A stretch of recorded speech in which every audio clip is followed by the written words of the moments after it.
Yes, gladly. Celebration is especially attending, and the way celebration, see, worship is ascribing greatness to God, and you just throw your whole self into it. Now, of course, it needs study, just like study needs worship. If you study without worship, you're in real danger. But if you worship without study, you also are in problems. Celebration is where I give thanks to God for what He has done for me, and for my family, and for my people. If you want to read celebration, read Numbers 14. I'm sorry, Deuteronomy 14. You'll find something there about celebration. The celebration is where I count David. By my God, I have run through a troop.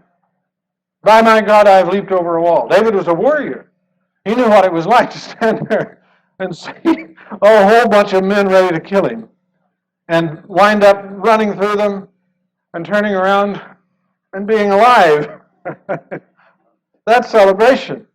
Miriam and Moses and all those people, the Song of Moses, the horse and the rider he has thrown in the sea. The horse and the rider was like an ICBM in their day. It was one of the advanced weapons of war. These other people had no weapons. God intervenes. The horse and the rider he's thrown in the sea. So they're off across the land shaking their tambourines and shouting. That's celebration. Submission. That means allowing another person to tell me what to do. Boy, is that ever good exercise. Especially if I'm sort of a high mucky muck, to let someone else to tell me what. It's good to let your wife tell you what to do sometimes, and just say, yes, ma'am. Or maybe your child. And so submission, and of course, this should be a rule. By the way, there is an order of authority in the church. There's an order of authority. And it will be known and respected if it is taught and practiced. And this is a place where you have people who, because of their experience and position in God's work, are able to say a word which others understand they should submit to. This is not submit or I'll put you in the thumb screws. This is submission on the basis of known authority and right to speak.